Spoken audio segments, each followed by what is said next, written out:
Welcome to the webinar hosted by Countsy, who is your one-stop shop for outsourced equity compensation administration, accounting, and HR for startups, scale-ups, and spin-outs. In our webinar today, we are discussing 10 items to stay compliant in your equity plan. Our guests are Mairtini, founder and managing director at Countsy, and Wendy Moore, partner at Perkins Coie. It is moderated by Carine Schneider, founder and partner at Compass Strategic Advisors. And now over to you, Carine. Welcome, everybody. I'm excited to get our webinar series launched, and really excited to have Mairtini here and Wendy. As we said, Mairtini is the founder of Countsy, and really excited to have her expertise joining us. And Wendy is a partner with Perkins in the executive and equity compensation practice. So we've got 10 questions we're going to zoom through, give you some guidance. We know your time is valuable. And if you have further questions, both Wendy and Mairtini are available, and we'll have their contact information at the end of the webinar, and they're more than happy to chat with you on any of these topics if you have further questions.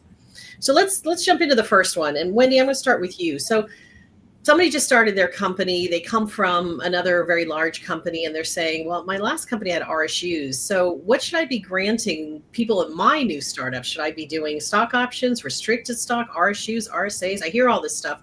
What's the right thing for me to do? Well, this is a very exciting time, and we're assuming that this company is being founded as a C corporation and that there's very little investment inside the company already. Under those circumstances, typically what we see is that the company is going to grant restricted stock, as we assume that the stock has a value that's probably less than a penny per share. Once that company takes on investment, that's when we would expect them to be going out to get a third-party valuation in order to grant stock options. We definitely don't expect a company that's in its earliest days to be granting restricted stock units, as that's a sophisticated form of equity compensation traditionally reserved for companies with a high fair market value per share and a sophisticated internal stock admin function. Great. So what about Wendy? Can you grant, I know in stock options, there's two types, non-qualifieds and ISOs. Can you grant ISOs to anyone at any time, or are there restrictions there? So incentive stock options are a potentially tax-advantaged form of stock option in the United States. And so long as you have a shareholder-approved plan that allows the granting of incentive stock options, you can grant incentive stock options to your employees. And that includes employees whether they're in the United States or in foreign countries. They may not get the benefit of the incentive stock option tax treatment in the US if they never become a US taxpayer. But if they do end up moving to the US or become subject to US taxation, it could be a very valuable benefit, which I think brings us to the question of granting equity to people in other countries. And I know Mairtini has some thoughts on that. Yeah, I mean, we talked about this, how an ISO is really a tax advantage stock option, and it's typically granted to a US employee, although you can grant it to overseas employees. We would typically see non-qual options, which does not have that stock benefit, granted to overseas either employees or consultants, or even in-country consultants. Of course, once you go to the point of granting options or any kind of a stock instrument actually overseas, you really need to make sure you're aware of and are engaging with both your US law firm and any overseas law firm that you have in place, because there can be really some different tax implications to employees and consultants overseas when they're granted an equity instrument in an early stage company. So it might be taxable on grant, it could be taxable on vesting. So you really do need to make sure, number one, you have the right paperwork involved and that you are using like overseas legal advice, because that's somewhere that your overseas consultants and employees could really end up with the tax liabilities. You want to be careful about that kind of thing. I think it's really important to make sure that you are getting legal advice. And by the way, nothing on this webinar is in fact legal advice. There's no attorney-client privilege created by this webinar. We are simply providing some thoughts on equity compensation. You should definitely seek counsel from your own law firm. Yes, everyone has their own personal situation that we can't anticipate here. Wendy, just to go back to one thing I want to be really clear on, which is I have people say all the time, oh, I have 10 employees in my company. And then when you drill down, they're not really employees. They're people who are working for the company. But just with an ISO, I just wanted to make sure it's clarified that the individual does have to be employed by the company, correct? Incentive stock options need to be granted to employees who are in employment status, which brings up a really good point about properly classifying your workers as employees or independent contractors. I know there's a tendency before clients have a lot of funding before companies have a lot of funding to just assume that people are contractors, perhaps because they're willing to work for free or they're willing to work for stock, that somehow that doesn't make them into employees. But there are independent legal tests under tax laws, employment laws, workers' compensation laws, federal laws, and state laws that need to be followed. And just because there's an agreement between the company and the service provider as to how to classify that person, that doesn't necessarily override the applicable laws. Okay, we'll talk about that in a minute. So in order to grant the stock option, you obviously need a price. And in order to have the price, you need the 409A. So Mairtini, when should a company spend the money, the time, the effort to get a 409A? How often should they refresh their 409A? What's the right answer there when it comes to getting that done?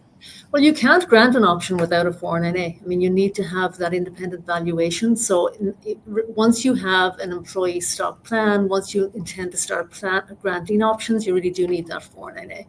And in our world, on the CFO sort of side, we would say that a 409A, once you have arrived at a valuation, you've engaged a firm, whether that's through your stock admin product or whether you've engaged an independent valuation firm, you get the price of the 409A, and then it is valid for the shorter of 12 months, or you receiving an outside indication of value. Typically, an outside indication of value in our world, of this early stage world, is a term sheet from an investor. Certainly, actually closing around makes that 409A go stale.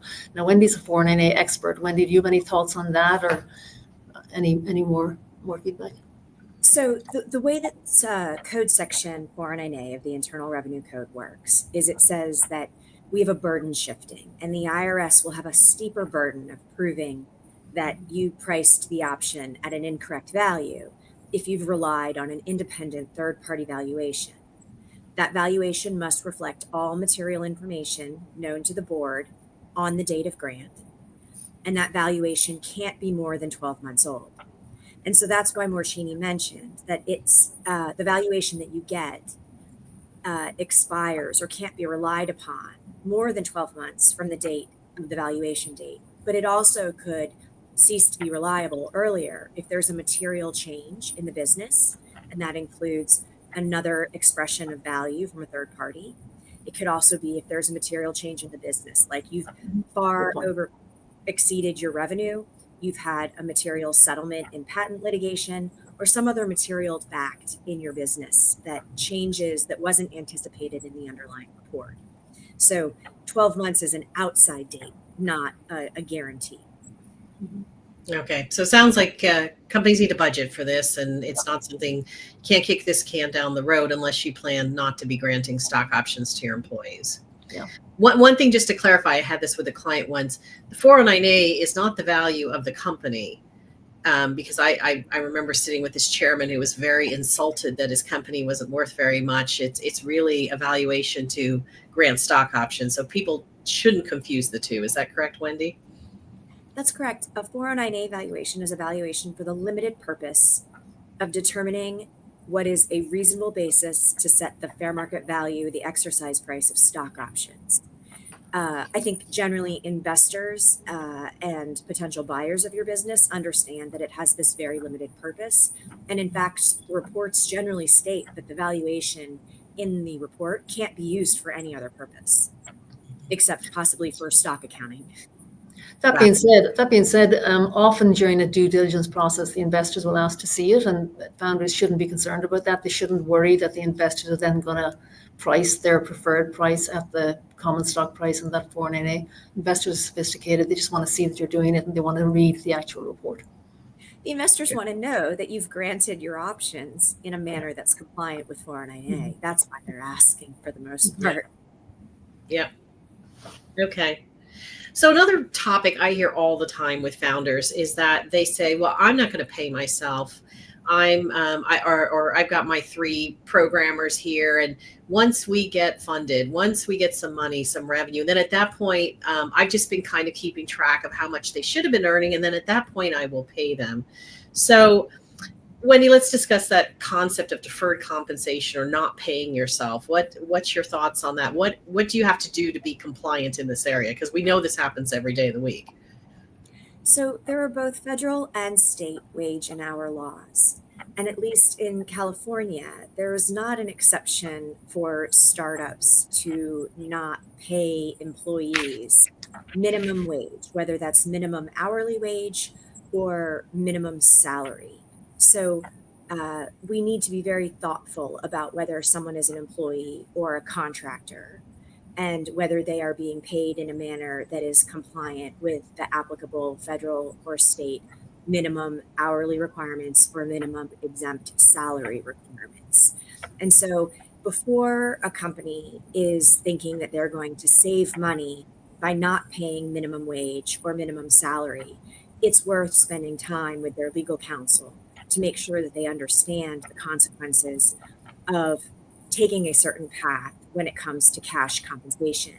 Because while it may seem like it's saving a few $1,000s now, it may end up being very costly down the road in terms of taxes, penalties, legal fees to correct issues or defend against claims either from employees or from governmental entities, or at the very least to explain to investors why applicable laws may not have been followed. Yeah, and Mairtini, let's just talk about that for a moment. So consultants versus employees, how do you, I'm going to skip one question and come back to it. How do you, from your perspective, you work with companies, you help them with payroll, you help them with their benefits and all of that, all the HRIS stuff that needs to happen. So talk to us a little bit about what you help companies with and how you help explain this. Sure. Like when a founder comes to us very early in their life cycle, and they may, for example, not have received outside funding, and they want to hire people as consultants as opposed to employees. I mean, there's the 2 sides of that, right? There's the labor law compliance and the willingness and ability to be completely compliant with the regulations. So there are rules about what is considered an employee or a consultant. But there's also a business risk you take really early in your life cycle. If you decide to pay somebody as a consultant versus an employee, that may come back at you at some point. You may have an audit by the state. So we would say, if you're really from day 1 to day, 300, treat somebody as a consultant, make sure you have a consultant agreement in place, be very clear they're sending you an invoice, like really keep that third party relationship clear. And then as soon as you have funding, you can then start running payroll. So you're taking a little bit of business risk. You should certainly never do that for 50 people. So if we come to a client that's treating everybody as a consultant, you really have a lot of risk there, and that's really not that practical. But super early in the life cycle, haven't raised outside money, treat somebody as a consultant, but keep the paperwork clean. Be very clear you have a consulting agreement. Make sure they're sending you an invoice. And then once you have an employee, again, have a proper offer letter. Make sure you're paying them, as Wendy said, the minimum wages. There's no such thing anymore as paying somebody $1 or paying somebody $10 an hour. You really have to pay them those minimum wages. So like I say, depends where you are in your life cycle a little bit. Super early, you can take a little bit of business risk with that. But once you start getting to any kind of fundraising and have some outside investors, is the time to really bite the bullet, start payroll, have everything as clean as possible, make sure you're doing the right thing by both your employees and your investors. At the very least, I think having an hour of counsel with your lawyer to understand the risk that you're taking could be a very wise investment. Yep. And Wendy, a lot of times I see the founders saying, well, this doesn't apply to me. This just applies to all the people who work for me. This is my company. I own 50% of the company or 90% of the company. Does that matter? There may be an exemption under other state laws or under the federal laws for an owner operator of a business. It's really dependent on the facts and circumstances. And again, that's why it's worth consulting your outside legal counsel. There may be a very simple answer, but it's not one size fits all. Got it. Okay. Now let's say I started my company. It's just me. I own I think I own 100% of the company. I don't understand how this all works. I don't have a board. I don't have anybody telling me what to do. Can I grant options whenever I feel like it to whomever I want? So, Wendy, why don't you start? So again, we've been assuming that you founded your company under Delaware corporate law, right? And Delaware corporate law has requirements about the issuance of securities, and options are the issuance of securities. And Delaware law has requirements that says who can issue the securities and under what conditions. And that includes that it's the board of directors that has the power to issue these securities, and it may be able to delegate that power to an officer. But it's important to follow the corporate formalities, because you will be asked on diligence to show that you've followed the corporate formalities. And if you haven't followed the corporate formalities, there are potential penalties and consequences, including rescission rights for failure to do that. So again, it's worth consulting with legal counsel to make sure that you are following the proper corporate formalities, because it can be very costly to try to clean this up 6 months or a year down the line. And are you required to have a certain number of people on your board? Can it just be yourself? You can have a board of one in Delaware. Some states have different requirements. Okay. And Mairtini, did you want to add something? No, I would say we would typically see at early stage companies that their board consists of at least 3 people and then 5 people once companies have raised funding. A 5-person board would be most common in a seed Series A, Series B company that has actually raised money at a price round. And Mairtini, what recommendations would you give people to find folks on the board? What qualifies somebody, or should I ask my uncle, or what's the best thing? Well, often your preferred docs do call out, like, for example, your investors. That's the typical part of the investment, is that they have X number of board seats, often 1, maybe 2. They may have observer rights. And then often an officer of the company has to be on the board. So there are some things laid out in the corporate docs. But we would say make sure you have, from an independent board member perspective, have somebody who's obviously qualified to be in that role. So if your uncle is qualified, personally, they probably could be there, although your investor might object to a family relationship like that, because that changes the sort of balance of power on the board.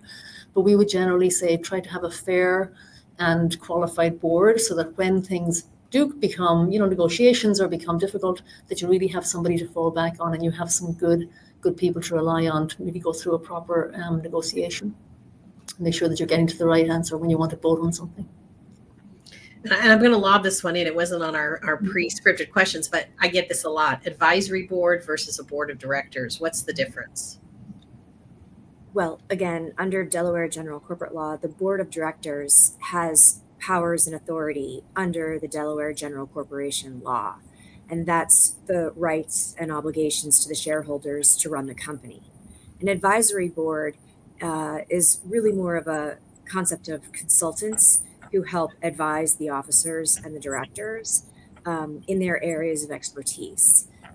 So really it's best thought of as paid service providers who have expertise that they share with the officers and directors in some respect about the business. Although we would generally see in early stage companies, their advisory board will be made up of people who have industry expertise. They may not be being paid as consultants, but they will certainly earn probably some options or some sort of stock grant for their service. But certainly, I would say it's pretty typical for us to come across clients that have an advisory board made up of industry expertise, and then their board of directors obviously is for corporate governance. Right. An advisory board can be super helpful, though, because they might be able to get you introductions to clients. They can certainly do reference calls for you. So in practically speaking, as a founder, I do advise them to have an advisory board, because those people really are very supportive of you in those early days. Yeah. And my tip to people who do advisory boards is be very clear what you want that person to do on the advisory board.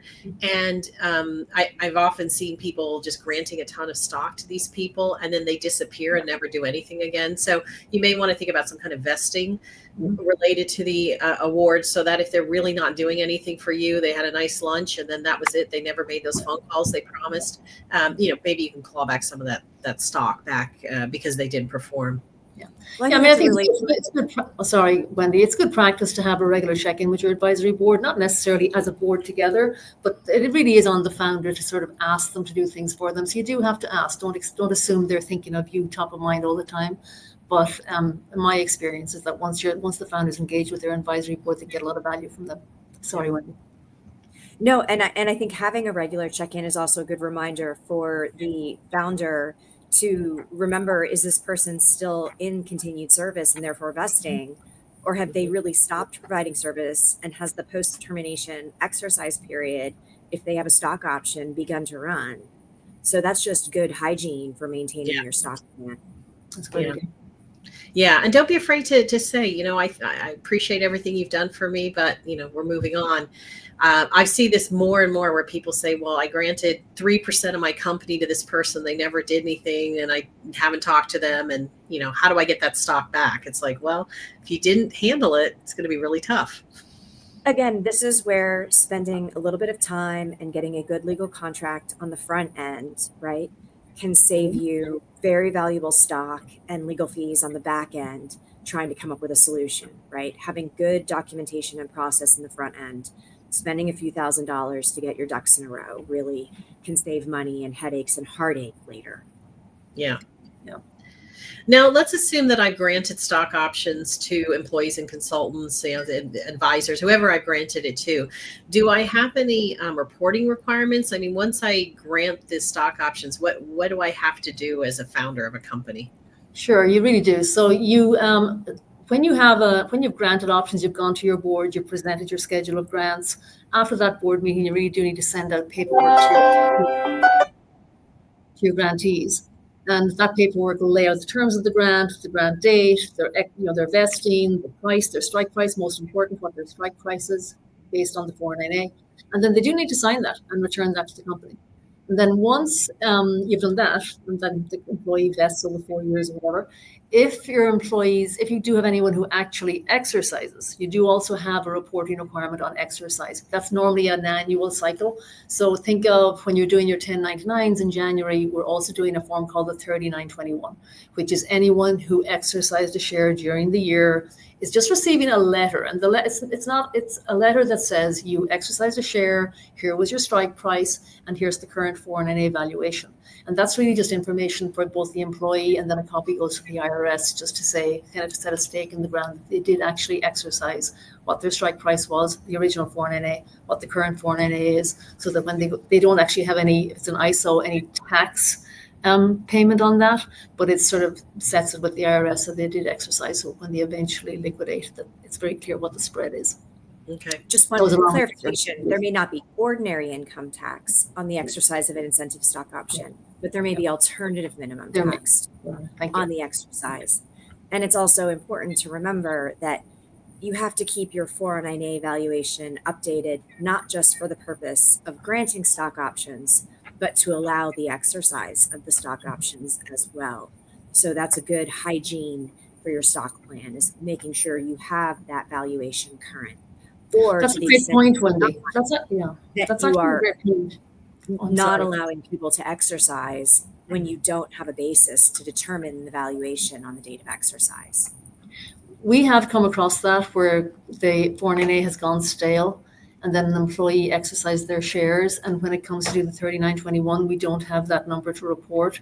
So that's really clear that when you're in that stale period, you should shut down the ability to exercise. If you're using, for example, a Carta or a similar system that allows employees to just log on and exercise, that you've actually shut that down so they can no longer do that. It's also important to make sure that your stock plan has a provision that allows you to prohibit exercise in a period where you don't have a good faith basis, because otherwise they have a contractual right to exercise, which really puts you in a pickle as the employer. So it should say that in the stock plan, Wendy?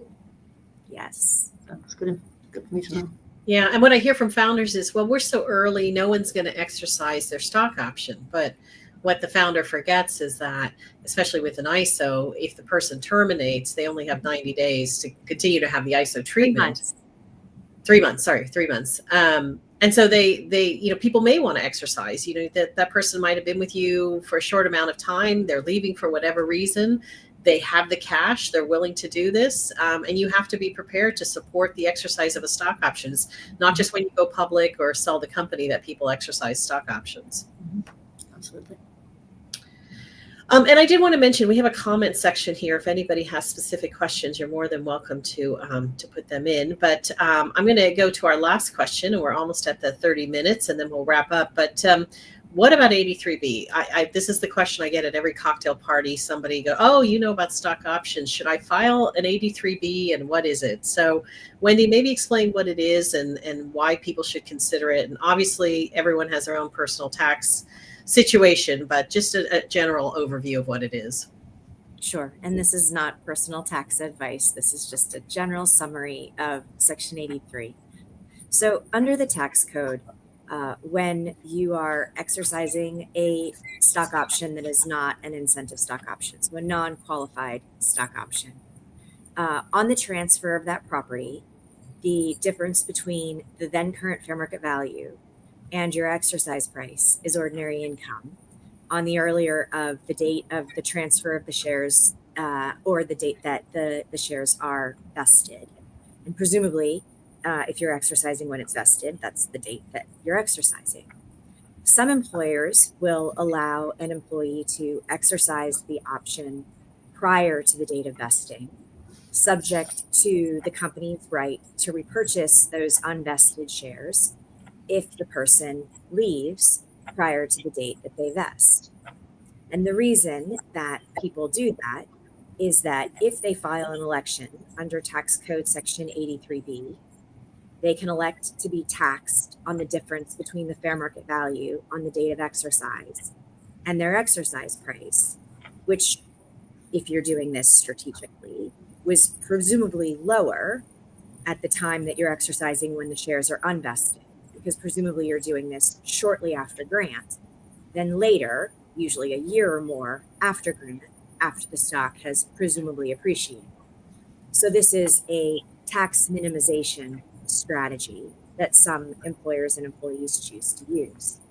And so the Section 83B election is a way to accelerate the ordinary income taxation to an earlier date prior to vesting, to the extent that there is spread at the time of this exercise prior to vesting. The employee has to pay the taxes then. The employer has to withhold and pay over the FICA and the FUTA. And this 83B election needs to be filed with the IRS within 30 days after the exercise. This is very important. The timing is unforgiving. So that is a Section 83B election, and it's something that an employee should talk about carefully with their own tax or financial or legal advisors in order to make a decision of whether exercising prior to vesting is a good investment and tax strategy for them. And that it is also, and you may have mentioned this, Wendy, it depends, the company has to allow 83 early exercise, right? And for an employee to be able to do that. And we would typically, practically speaking, we only see 83B or early exercise allowed very early in the life cycle. We don't typically come into clients that are Series B or Series C allowing early exercise, because that does cause your capital to get more cluttered. And so there's a lot of things as a founder to think about. I know it feels like a good thing to do to offer that to employees, but practically speaking, we really only see it very early on. Part of that is also just affordability, right? Mm-hmm. If you have a stock price of $2 or $3 and someone has an option for 50 or 100,000 shares, that's a pretty big check to write. And so employees may not want to take the risk of having to pay the exercise price and possibly some spread and therefore taxes on that spread. They might rather wait to see if they're going to vest. Maybe there'll be an exit event and they can just exercise at the time of the exit event. Again, this is why it's important for the employee to get their own personal tax, legal, and financial advice before deciding whether to exercise and whether to file a Section 83B election. Right, because there is a risk. When I was running stock plans at Oracle, we had a senior level person who did the 83B on a substantial amount of shares. And then he was terminated and he was invested. And so the shares were repurchased and he wanted his taxes. We wanted the company to repay his taxes. And, we said, you have to go talk to your tax advisor and figure out what's going to happen. So, it is not a slam dunk, 100% everybody does it. Absolutely. So, Wendy, we had a question here. Somebody asked about an 83B with an ISO. Can you just respond to that? That's a wonderful question. It is unfortunately not a question that can get answered in 35 seconds. Incentive stock options are subject to a different tax code section than Section 83. And so generally speaking, companies, if they're going to be allowing early exercise of stock options, they will make those early exercise stock options non-statutory stock options, and they will not allow early exercise on incentive stock options due to the interplay or the way that 83B doesn't play nicely in the sandbox with incentive stock options. That's something that you should ask your own personal tax advisor or financial advisor or legal advisor about. It's a great question and something you should do your research on. Great. Good. Well, as we said, our goal was to do 10 tips in 30 minutes, and I think we've run through them very quickly. It's a lot of information to absorb. Certainly, we'll be posting this video on YouTube if you want to listen to it again, if you missed some things. But again, we'll now post Mairtini and Wendy's contact information. If you want to contact either of them or both to ask more questions, please feel free to do that. And we're also going to be posting our next 3 webinars, which we've got very interesting topics and speakers coming up. So I want to thank Mairtini. Thank you, Wendy, for your time. It's so valuable and you're so knowledgeable, and really appreciate all that you've shared with everybody. So hope everybody has a good day. Thanks so much. Thanks, Wendy. Thank you all. Thank you for joining us in this edition of our webinar series, Equity Matters, Navigating Equity Compensation, presented by Countsy. Please stay tuned for our upcoming webinars on March 11 with Bruce Brumberg from My Stock Options, on April 1 with Barbara Baxa from NASPP, and on May 13 with Tom Callahan, CEO of NASDAQ Private Market. Please feel free to reach out to us if you have any questions or you want more information. We are looking forward to see you again on March 11 for our next edition in this webinar series.